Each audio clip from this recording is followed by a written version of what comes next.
शाम ढलते ही ओबरॉय सदन की रौनक देखने लायक थी। आंगन में बड़े बड़े झूमर जगमगा रहे थे और गेंदे के साथ साथ सफेद चमेली के फूलों की खुशबू पूरे घर में महक रही थी। डीजे के गानों ने माहौल को पूरी तरह रंगीन कर दिया था। रेयांश अपनी माँ गायत्री जी के साथ सोफे पर बैठा था। उसने काले रंग का एक बेहद क्लासी नवाबी सूट पहना था। उसका चेहरा हमेशा की तरह शांत था, पर उसकी नजरें बार बार उस सीढ़ी की तरफ जा रही थी जहां से मेहमान नीचे आ रहे थे। तभी नव्या नीचे उतरी। उसने एक बहुत ही साधारण ग्रेसफुल पीच रंग का नारकली सूट पहना था।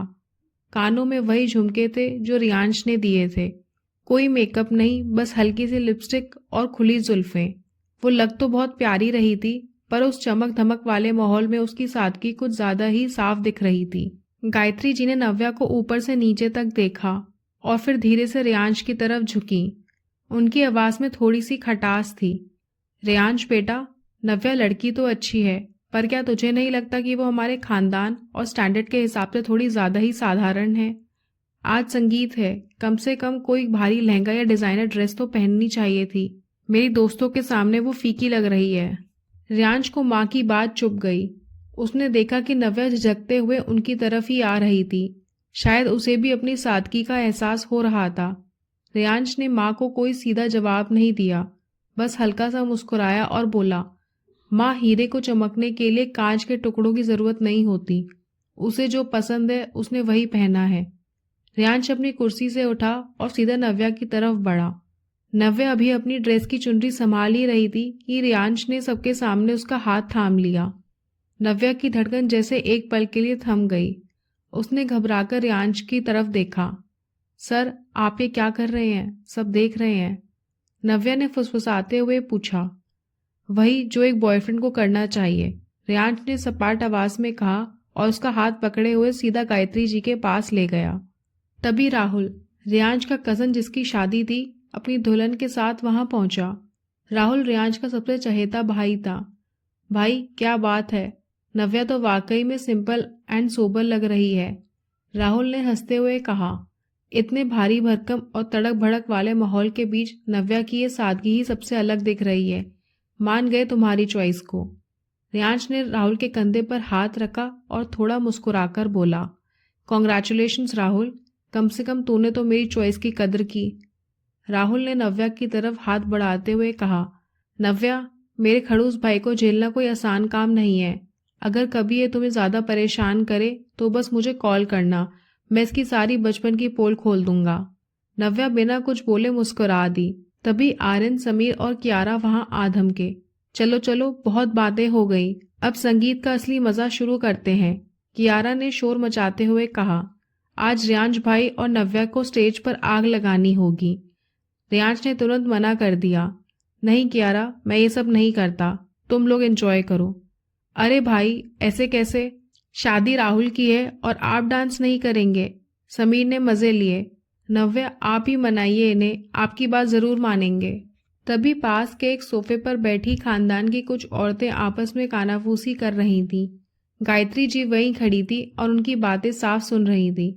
देखो तो, रेयांश जैसा लड़का इस लड़की के चक्कर में पड़ गया है, एक औरत ने मुंह बनाकर कहा। लड़की तो किसी मामूली बैकग्राउंड की लगती है, ना गहने, ना वो ओबरॉय वाला अंदाज। गायत्री को तो कोई अच्छी ऊंचे स्टेटस वाली बहू मिलनी चाहिए थी। रेयांश को तो शायद इस लड़की ने अपनी बातों में फंसा लिया है। गायत्री जी का चेहरा उतर गया। उन्हें समाज और स्टेटस की बहुत फिक्र रहती थी और इन बातों ने उन्हें अंदर तक परेशान कर दिया। रेयांश ने अपनी माँ के चेहरे के बदलते भाव देख लिए थे। उसे समझ आ गया था कि सबका मुंह बंद करने का अब एक ही तरीका है। उसने अचानक नव्या की कमर पर हाथ रखा और उसे स्टेज की तरफ ले जाने लगा। नव्या तो जैसे कांप ही गई। सर, क्या कर रहे हैं? मुझे डांस नहीं आता। बस मुझे फॉलो करो नव्या, रेयांश ने उसके कान के पास झुककर बहुत ही गहरी आवाज में कहा। ये नाटक हम दोनों के लिए बहुत जरूरी है, बस मुझ पर भरोसा रखो। स्टेज पर लाइटें डिम हो गईं। एक बहुत ही रोमांटिक और धीमा गाना बजने लगा। रेयांश ने नव्या का एक हाथ अपने कंधे पर रखा और उसका दूसरा हाथ अपने हाथ में लेकर उसे अपनी तरफ खींच लिया। दोनों के बीच की दूरी लगभग खत्म हो गई थी। नव्या को रेयांश के परफ्यूम की सौंधी खुशबू आ रही थी। रियांश की आंखें आज बिल्कुल भी पत्थर जैसी नहीं थी। उनमें एक अजीब सी चमक थी। जैसे जैसे गाना आगे बढ़ा, रियांश ने नव्या को घुमाया और फिर से उसे अपनी बाहों में जकड़ लिया। नव्या का सिर रियांश के सीने के पास था। पूरा हॉल एकदम शांत हो गया। सबका ध्यान सिर्फ उन दोनों पर था। रियांश ने जिस तरह नव्या को संभाल रखा था, वो किसी फिल्मी सीन से कम नहीं लग रहा था। नव्या को लगा जैसे पूरी दुनिया थम गई है। उसे रियांश के दिल की धड़कन साफ सुनाई दे रही थी। नव्या का मन करने लगा कि वो बस इसी पल में रुक जाए। उसने मन ही मन खुद को फिर डांटा, नव्या रुक जा, ज्यादा मत खो इसमें। ये सिर्फ एक सपना है, एक 3 दिन का समझौता। 2 दिन बाद तू फिर से वही मामूली असिस्टेंट होगी और ये तेरे कड़क बॉस। ये सब सच नहीं है, सिर्फ एक्टिंग है। पर रियांश का हाथ जब उसकी पीठ पर थोड़ा और मजबूती से कसा तो उसका दिमाग काम करना बंद कर गया। रियांश ने उसे धीरे से झुकाया और फिर खींचकर सीधे अपनी नजरों के सामने ले आया। दोनों की आंखें एक दूसरे में उलझी हुई थी। गाना खत्म हुआ और पूरा हॉल तालियों की गूंज से भर गया। राहुल, कियारा और समीर सबसे ज्यादा शोर मचा रहे थे। क्या बात है भाई, आपने तो छुपा रुस्तम वाला काम कर दिया। समीर ने मजे लिए। गायत्री जी के पास वही औरतें फिर से खड़ी थी, पर अब उनकी बोलती बंद थी। गायत्री जी के चेहरे पर अब थोड़ी मुस्कान थी, क्योंकि उन्होंने देखा कि रियांश के चेहरे पर जो खुशी और सुकून नव्या के साथ था, वो उन्होंने पहले कभी नहीं देखा था। स्टेज से नीचे उतरते वक्त नव्या का पैर हल्का सा लड़खड़ाया तो रियांश ने तुरंत उसे संभाल लिया। संभल कर, उसने धीरे से कहा। थैंक यू सर, नव्या ने अपनी नजरें नीचे झुकाते हुए कहा। उसका दिल अभी भी जोर जोर से धड़क रहा था। आज के बाद मुझे सर मत कहना, कम से कम यहाँ तो नहीं। रियांश ने उसके पास झुककर कहा। नव्या कुछ बोल नहीं पाई। उसका दिल अभी भी तेज भाग रहा था। संगीत की रात मस्ती के साथ जारी रही, पर उन दोनों के बीच की वो खामोशी अब कुछ और ही कह रही थी। उदयपुर की सुबह की धूप खिड़कियों से छनकर जब नव्या के कमरे में आई तो उसे एक पल के लिए लगा जैसे वो किसी सपने में है। नव्या ने अपना बैग खोला और उसमें से अपनी सबसे अच्छी पीली कुर्ती निकाली। नव्या अभी तैयार होकर अपने बाल संवार ही रही थी कि उसके कमरे का दरवाजा धड़धड़ाते हुए खुला। नव्या, ओ गॉड, तुम अभी तक तैयार नहीं हुई, कियारा ने अंदर आते ही चिल्लाकर कहा।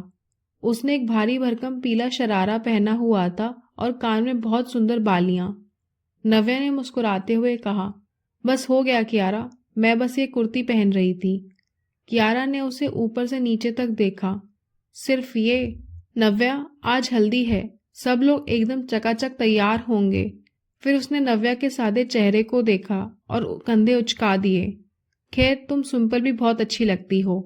चलो जल्दी, भाई नीचे लॉन में तुम्हारा 10 बार पूछ चुके हैं। राहुल और समीर भाई तो चिढ़ा रहे हैं कि रोबोट अब मजनू बन गया है। नव्या का दिल ये सुनकर जोर से धड़का। वो कियारा के साथ नीचे लॉन में आई। लॉन का नजारा एकदम फिल्मी था। चारों तरफ गेंदे के फूलों के पर्दे लटके थे। पीला रंग हवा में घुला हुआ था। रियांश वहां एक सफेद सूती कुर्ते में खड़ा था, जो उसकी पर्सनैलिटी पर बहुत जच रहा था। जैसे ही नव्या ने लॉन में कदम रखा, रियांश की बातचीत राहुल के साथ बीच में ही रुक गई। नव्या, यहाँ आओ, राहुल ने जोर से आवाज दी। नव्या जैसे ही उनकी तरफ बढ़ने लगी, जमीन पर गिरी हल्दी और पानी की वजह से उसका पैर बुरी तरह फिसल गया। उसके मुंह से चीख निकली और वो बस पीछे की तरफ गिरने ही वाली थी कि रियांश ने फुर्ती से उसे अपनी बाहों में थाम लिया। नव्या की आंखें बंद थी और उसका हाथ रियांश के कंधों पर था। रियांश ने उसकी कमर को मजबूती से पकड़ रखा था। एक पल के लिए जैसे पूरी दुनिया का शोर थम गया। रियांश की आंखों में जो फिक्र थी वो नव्या ने पहले कभी नहीं देखी थी।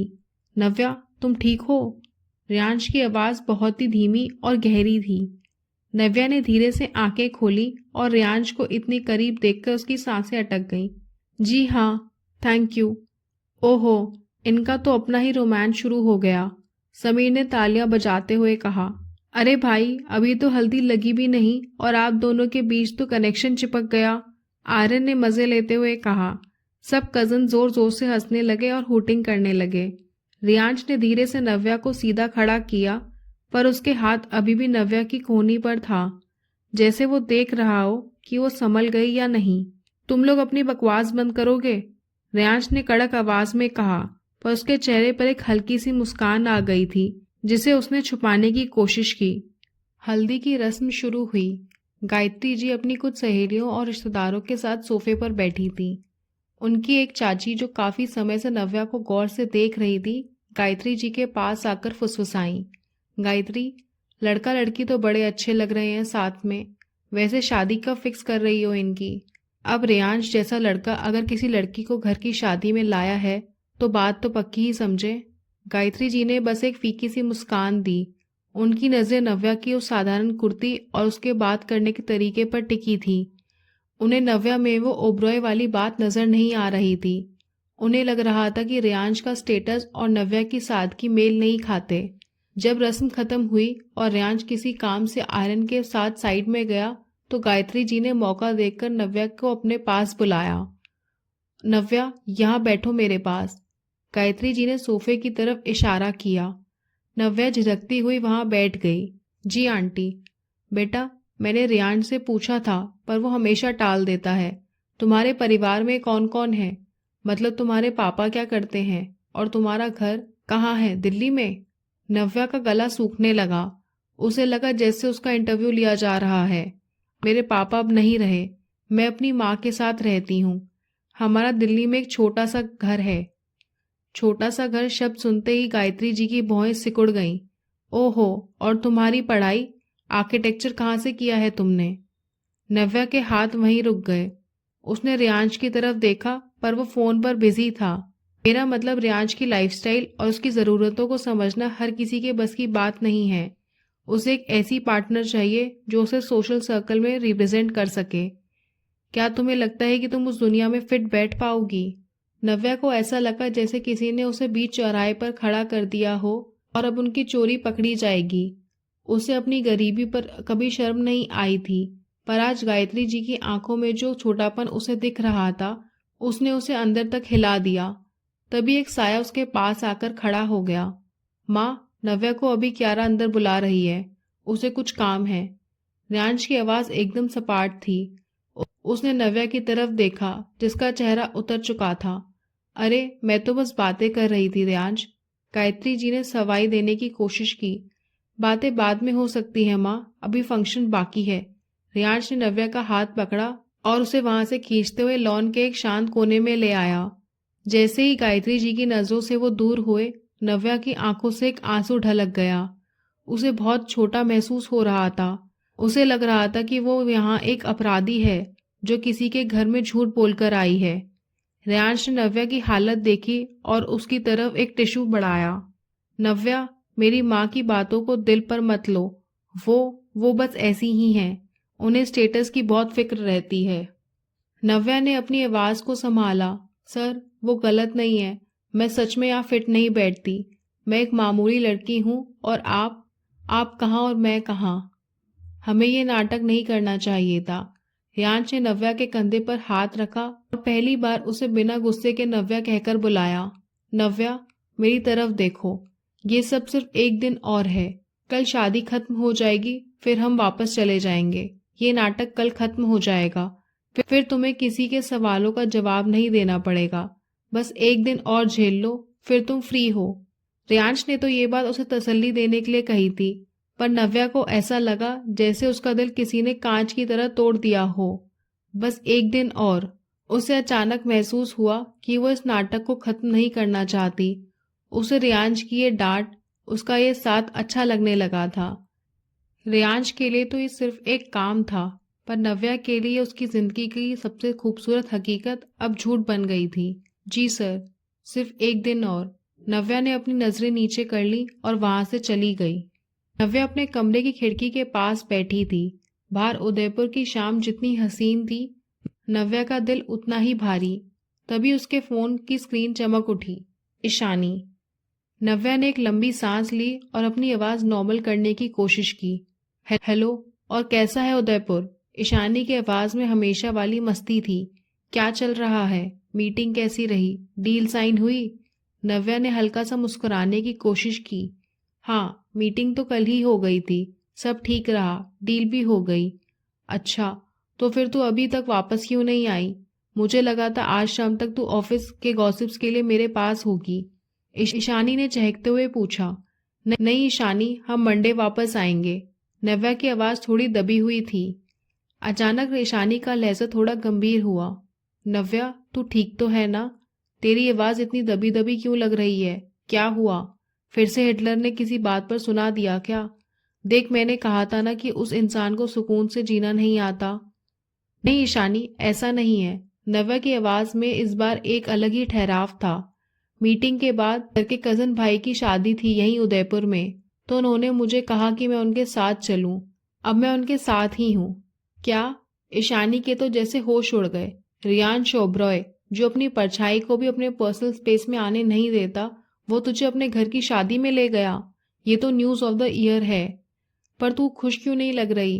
कहाँ किसी ने कुछ कहा क्या? ईशानी, यहाँ सब बहुत अलग है। सर की फैमिली, इनका रहन सहन, ये फंक्शन मुझे बहुत अजीब लग रहा है। आज हल्दी की रस्म थी और मैं सबके बीच कितनी अलग और छोटी लग रही थी। पर पता है रियांश सर, वो वैसे नहीं है जैसे हम ऑफिस में देखते हैं। मतलब? ईशानी पूरी तरह ध्यान से सुन रही थी। आज रस्म के वक्त मेरा पैर फिसल गया था। मैं गिरने ही वाली थी कि उन्होंने मुझे थाम लिया, सबके सामने। उनकी आंखों में जो फिक्र थी वो बिल्कुल असली लग रही थी। पर मेरा दिल यहाँ और रुकने को नहीं कर रहा।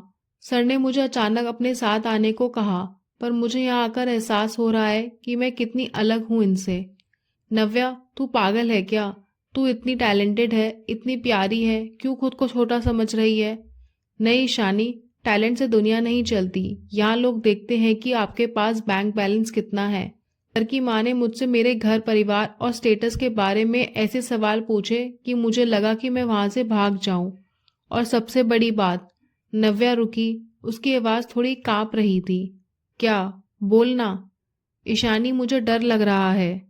रियांश सर, वो बाहर से जितने कड़क हैं, अंदर से उतने ही अच्छे हैं।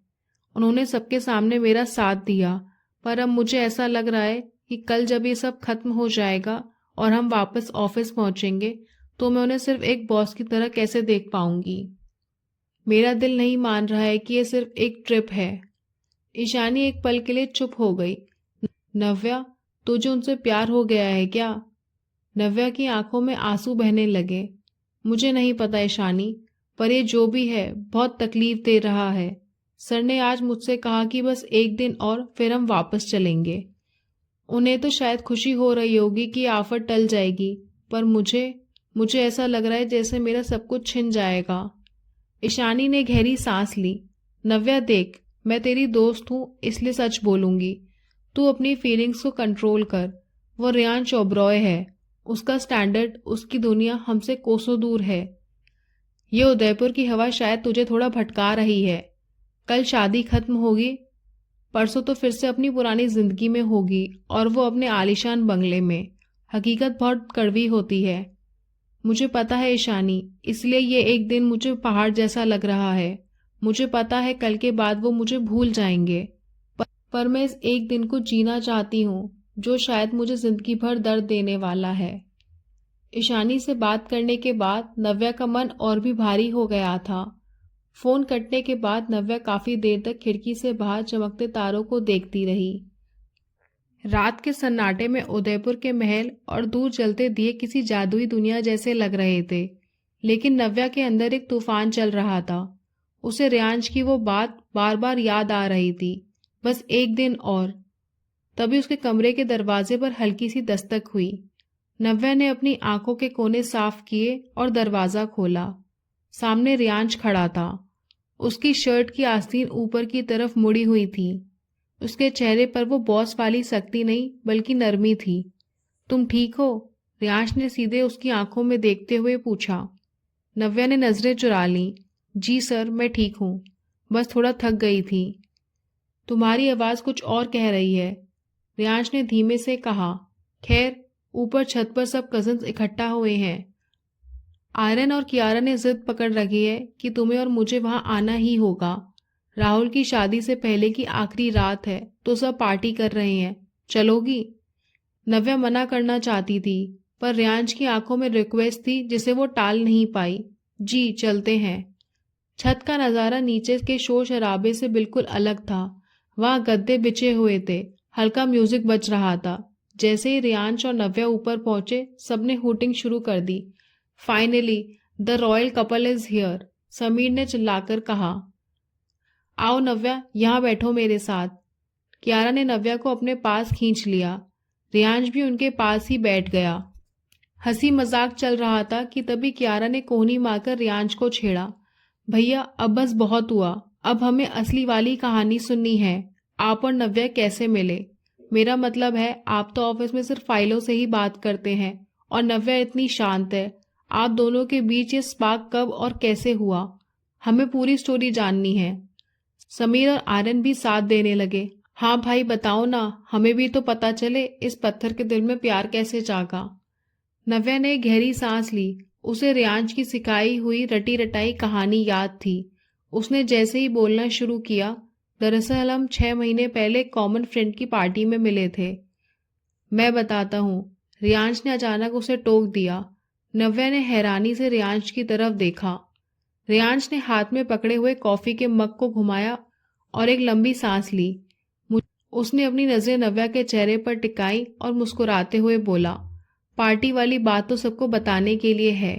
दरअसल सच तो ये है कि मैं नव्या को करीब 1 साल से पसंद करता था। ये मेरी ही कंपनी में जब प्रोजेक्ट लीडर बन के आई थी तभी से। पर ये इतनी स्ट्रेट फॉरवर्ड और अपने काम से काम रखने वाली लड़की थी कि मेरी कभी हिम्मत ही नहीं हुई कि इससे काम के अलावा कोई बात करने की। नव्या की आंखें फटी की फटी रह गईं। 1 साल से पसंद? रियांश के मुंह से ये सब सुनकर उसे ऐसा लगा जैसे वो किसी दूसरी दुनिया में है।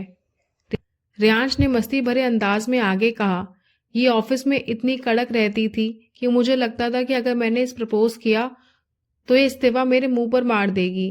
पर फिर एक दिन ऑफिस की सक्सेस पार्टी थी और वहां मैडम ने थोड़े फ्री मूड में आकर मुझे खुद प्रपोज कर दिया। झूठ, एकदम झूठ। नव्या ने तुरंत मना किया।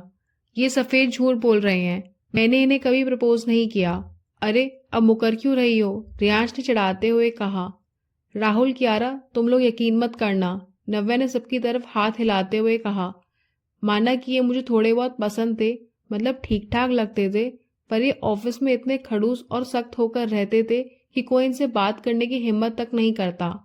हमेशा ऐसा मुंह बनाकर रखते हैं जैसे पूरी दुनिया का बोझ इन्हीं के कंधों पर हो। मैंने तो बस इनसे एक बार अच्छे से बात कर ली थी, इन्होंने समझ लिया कि मैंने प्रपोज कर दिया। अच्छा, सिर्फ अच्छे से बात की थी? वो जो तुमने उस रात कहा था वो क्या था? रियांश ने अपनी भौहें चढ़ाकर उसे और छेड़ा। मैंने कुछ नहीं कहा था, आप बस कहानियां बना रहे हैं। नव्या ने हंसते हुए रियांश के हाथ पर हल्का सा थप्पड़ मारा। सब कजन जोर जोर से हंसने और तालियां बजाने लगे।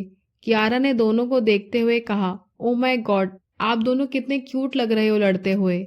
एकदम टॉम एंड जेरी वाली वाइब है। भैया मान गए, आपकी जोड़ी एकदम परफेक्ट है।